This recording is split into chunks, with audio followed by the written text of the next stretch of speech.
اس کے بعد اللہ تبارک و تعالیٰ کہتا ہے ان فی ذالک لآیات، اس میں لوگوں کے لیے نشانی ہے۔ یہاں ایک میں رک کر کے بتانا چاہوں گا کہ آیت کا ایک ترجمہ جو ہے عبرت بھی ہوتا ہے، عبرت۔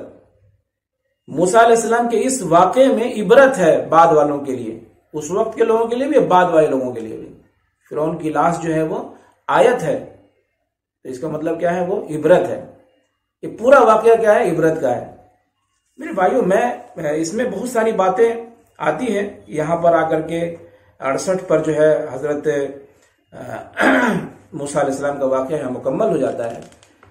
میں یہ کہہ رہا ہوں کہ اس وقت غزہ میں جو کچھ ہو رہا ہے یا دنیا میں مسلمانوں کے ساتھ جو کچھ، جہاں کچھ بھی ہو رہا ہے، کیا وہ مطلب فرعون کے عذاب سے بڑا ہے یا چھوٹا ہے؟ میں آپ کو یہ بتانا چاہتا ہوں، فرعون کے عذاب سے وہ بڑا ہے یا چھوٹا ہے؟ یہ طائف سے زیادہ سنگین ہے یا کم سنگین ہے؟ شیب ابی طالب سے زیادہ سنگین ہے یا کم سنگین ہے؟ پھر ایک بات یہ دیکھیے کہ یہ پورے واقعے، یہ جو پورے واقعہ جو پورا گنایا گیا، کس کو سنایا جا رہا ہے؟ محمد صلی اللہ علیہ وسلم کو سنایا جا رہا ہے۔ پھر اس کے بعد محمد صلی اللہ علیہ وسلم کی امتی کو سنایا جا رہا ہے۔ ہمارے ذہن میں یہ بات آخر کیوں نہیں بیٹھتی کہ ہمارے ساتھ میں ہمارا رب ہے اور وہ ہماری رہنمائی کرے گا؟ ہم رہنمائی لینے کے لیے قرآن و حدیث سے کیوں نہیں جڑتے ہیں؟ جو سمندر ہے حکمت کا، دانائی کا، رہنمائی کا، ہم اس سے کیوں نہیں جڑتے ہیں؟ تو میری گزارش یہ ہے کہ قرآن مجید کو اس انداز میں آپ سمجھنے کی کوشش کریں گے۔ یہ واقعہ کیوں بتایا گیا؟ کیا یہ واقعہ دہرایا تو نہیں جا رہا ہے؟ اور میرا یقین یہ ہے کہ دنیا میں کوئی نیا واقعہ قیامت تک نہیں ہونے والا۔ واقعے کی نوعیت بدلے گی، واقعہ وہی رہے گا۔ سارے انبیاء کرام جتنے بھی اپنی قوم کے پاس گئے دعوت دینے کے لیے، ان سارے لوگوں کی تکذیب ہوئی، تو کیا ہماری تکذیب نہیں ہوگی؟ نبیوں کے ساتھ اتنے معجزے، اتنی طاقتیں، ان کی اتنی پرہیزگاری، دینداری، ان کی تکذیب ہوگی۔ ان کو ساحر اور مجنون کہا جائے گا، ان کو مجرم کہا جائے گا، ان کو آگ میں ڈالا جائے گا، ان کو کاٹا جائے گا، ان کو ستایا جائے گا، اور ہمارے ساتھ کچھ نہیں ہوگا۔ اس کا مطلب کیا ہوا؟ نبی سے زیادہ نعوذ باللہ من ذالک ہمارا درجہ اوپر ہو گیا، ہم زیادہ اللہ کے دلارے ہو گئے۔ تو آزمائشیں جو مسلمانوں کے ساتھ دنیا میں کسی جگہ ہو رہی ہیں، امتحان کے پرچے ہیں۔ ان پرچوں کو حل کیے بغیر ہم لوگ کوئی مقام اور مرتبہ نہیں پا سکتے۔ اللہ تبارک و تعالیٰ اپنے نبی کو نہیں دیکھ رہا تھا طائف میں کیسے پیٹے جا رہے تھے؟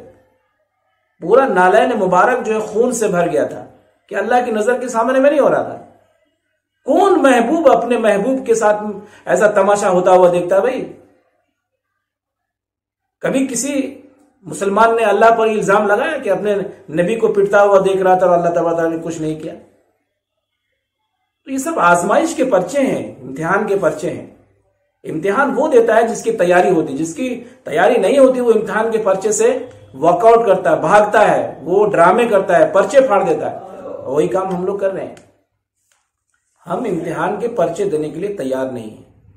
اللہ کی بارگاہ میں دست بدعا ہوں، اللہ تبارک تعالیٰ ہمیں اور آپ کو باریکی کے ساتھ قرآن مجید کا مطالعہ کرنے کی توفیق عطا فرمائے اور اس کو ریلیٹ کرنے کی توفیق عطا فرمائے۔ یہ واقعہ، اس واقعے سے ہمارا کیا تعلق ہے؟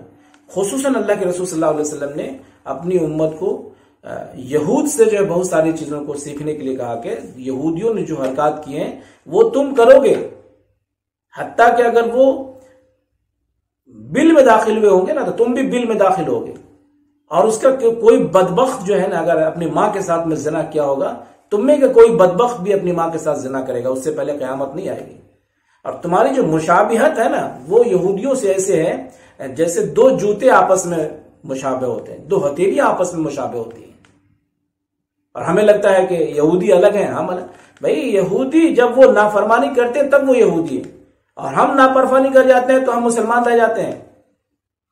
یہودی اپنے نبی کو چھوڑ دے یہودی ہو جائیں، اور ہم نافرمانی کریں اپنے نبی کو چھوڑ دیں، قرآن کو چھوڑ دیں، حدیث کو چھوڑ دیں تو ہم مسلمان رہ جائیں۔ یہ کون سا انصاف؟ یہ انصاف نہیں ہے۔ اللہ سبحانہ و تعالی ہمیں اور آپ کو صراط مستقیم پر باقی رکھے، قائم و دائم رکھے، ہمارے ایمان کی حفاظت فرمائے۔ جزاکم اللہ خیر۔